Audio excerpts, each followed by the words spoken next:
Till they start walking, damn. But they did it for us. Every blood, sweat, tear, broken bone, they did it for us.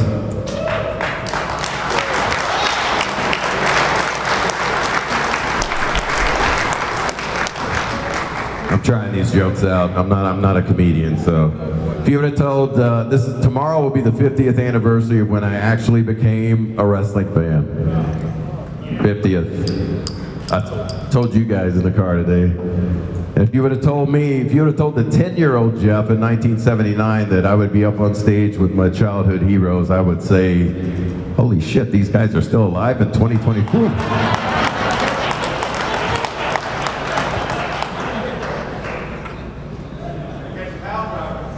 Father Time whips all of our asses. Hell, I've had more bones replaced than a lot of these guys. And I'm not there yet, so. First guy I want to call up here is Ricky Morton, and I heard,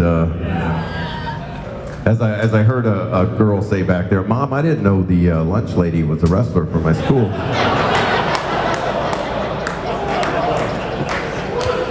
Now I want to say, I did not know this until recently, and this says something about Ricky's character.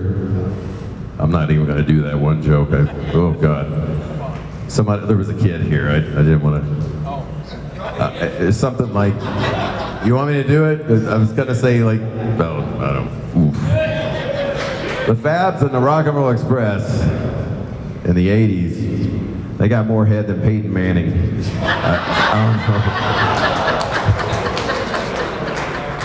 I'm just, I didn't know this until recently. Ric Flair really puts over Ricky Morton, and in WCW days, when Ricky Morton would come out, the women screaming would distort your television set. That is a true story. And Ric Flair says, "You're one of the best ever." And I didn't know this. They offered you the NWA World Championship, said, we're going to give Ricky Morton a run at the NWA World Championship. And he said, this is a great opportunity. And they said, well, we want you to split from Robert Gibson. And Ricky Morton goes, thank you for the opportunity, but I'm going to pass. That says a lot about this dude.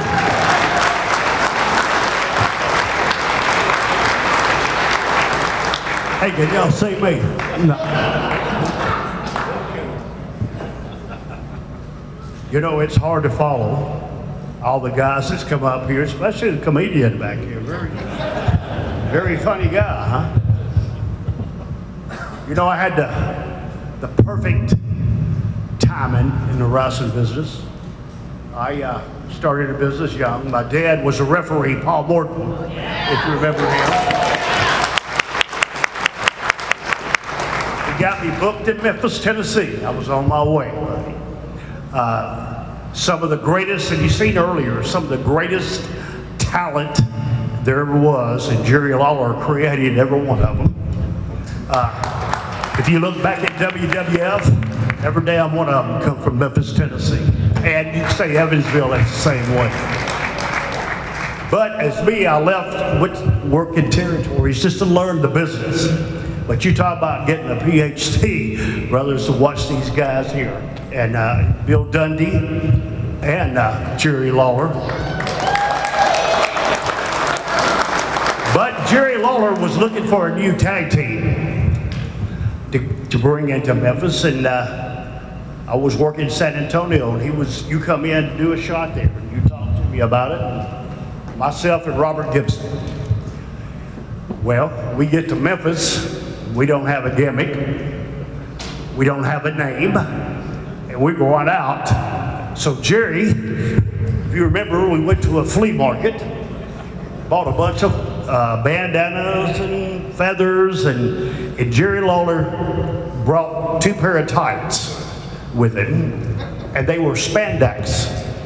And back then, nobody wore spandex but Jerry Lawler. And the ones they gave me were purple, and the ones you gave Robert were skin colored.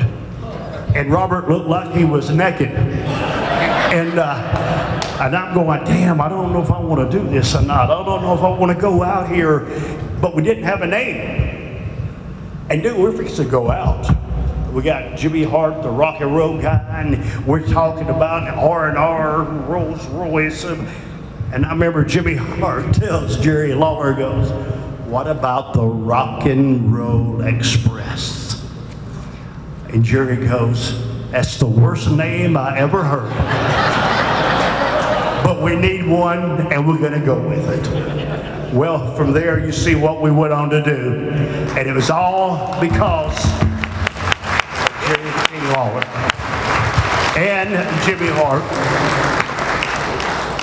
The one thing that I always do is I want to thank all of you for coming out tonight. We're going to be here all day tomorrow, too. I've seen a lot of great wrestlers walk in this back door a while ago, and I'm a mark for the Hardy Boys, wherever they are. Hey, buddy. Yes, sir. Jamie Dundee, and we can't never forget Lex Luger sitting over here. Ron Simmons. These guys entertained you for years and years. And I just want to, I'll be proud, because Dusty Rhodes asked me one time, he goes, Ricky Morton, where'd you learn to work at? And I put my chest down and I was proud to say, Memphis, Tennessee. Thank you, Billy. Oh, there we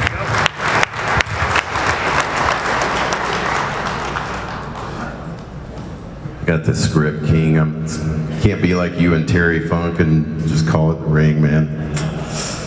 I thought Missy Hyatt was coming. Missy's not here? Well. Did you guys see that movie she was in? The Wrestler? Oh, terrible, terrible. All right, Jamie Dundee is here tonight. I see you got your tickets at the radio station. Jamie was complaining about going viral last week. Did everybody see that? He was voted worst guest ever on Jerry Springer.